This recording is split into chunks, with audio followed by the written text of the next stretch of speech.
Ako ste možda pomislili kako se u Trogiru u zadnje vrijeme ništa zanimljivo ne događa, onda ili Trogir ne poznajete ili ste doista u velikoj zabludi. No ovaj prilog je opet za rubriku vjerovali ili ne. U Trogiru se naime sljedeće nedjelje održavaju izbori za vijeća mjesnih odbora, a kako se za iste priprema HDZ možemo samo reći sljedeće. Pažljivo poslušajte ovo što slijedi. Gospodine Pensa, čuli smo da ima nekih novosti glede ovih izbora za vijeća mjesnih odbora na Drveniku Velikom, pa možete li nam vi osobno reći o čemu se radi? Pa vrlo rado bi upoznao javnost o čemu se radi. Dakle, evo u subotu 28. koliko sam to točno rekao prošlog mjeseca došla je gospođa Anka Žižić, članica HDZ-a, i dijelila je koverte mojim ljudima ovdje, mojim mještanima, i u svakoj koverti bilo 300 kuna uz naglasak da glasaju za HDZ. I sad vas lijepo molim, ja ne znam sam šta je meni raditi, na primjer, ja nemam novaca, ja ne ubirem porez, ne ubirem nikakve dažbine od ljudi i na taj način da kupujem glasove. Ja mogu ići samo na povjerenje ljudi. Neka one po svojoj savjesti glasaju za koga hoće, mene to uopće ne interesira, ja poštujem njihovu odluku, međutim ovo je vrlo nekorektno, nemoralno da se na taj način kupuju glasovi. Šta je meni kao nezavisnoj listi u demokratskoj zemlji raditi na ovim izborima? Ja molim javnost, ja molim ljude, ja molim i odgovorne ti koji su uputili gospođu da dijeli tako novce, otkud im to moralno pravo. Ja ću poštivati odluku naroda, ako me odaberu bit im zahvalan, a drugo sve isto bit ću zahvalan i onima koji se ne odluče za mene.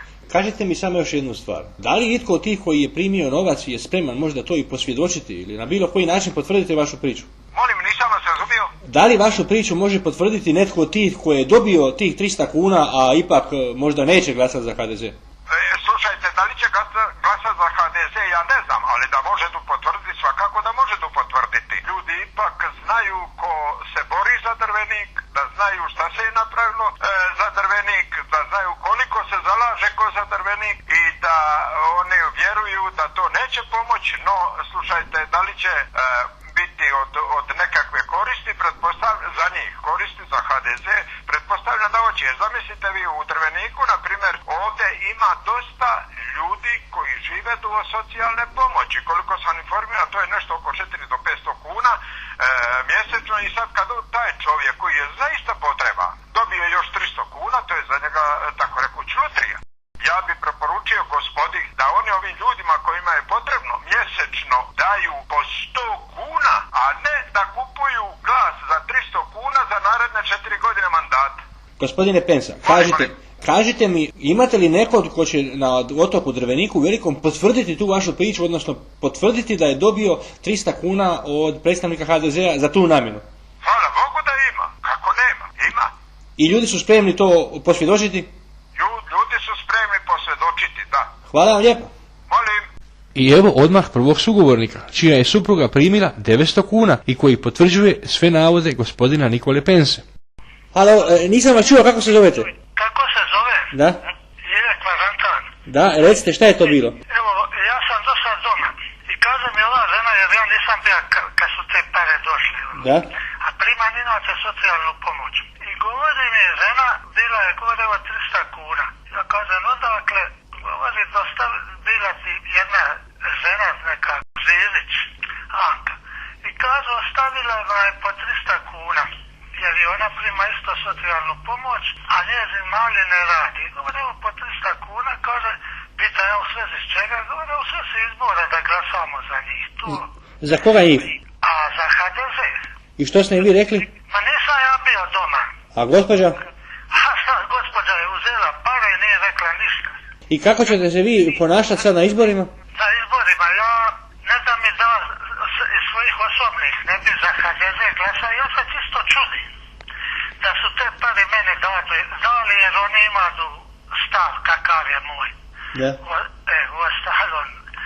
Kakav je moj stav, zato se čudim zašto su te pare uopće meni dali. Možda... Ali ja ne mogu reći da sam ja čuja direktno, nego samo mogu prinijeti.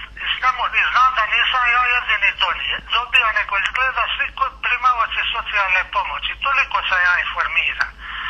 A po selu čujem da su dobili još neki. Koji su to još neki?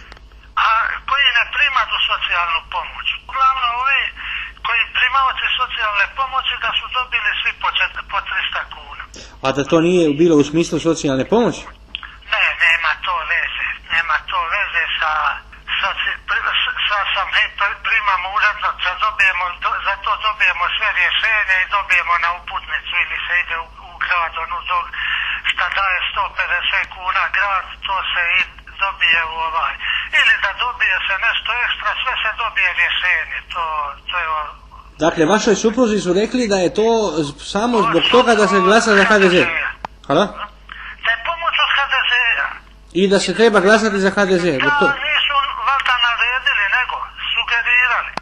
Pa ljudi moji, je li moguće da će i ovo u Trogiru proći bez posljedica za počinitelje ovog nazovi demokratskog iskoraka u stilu Hrvatska demokratska zajednica iz 90-ih godina?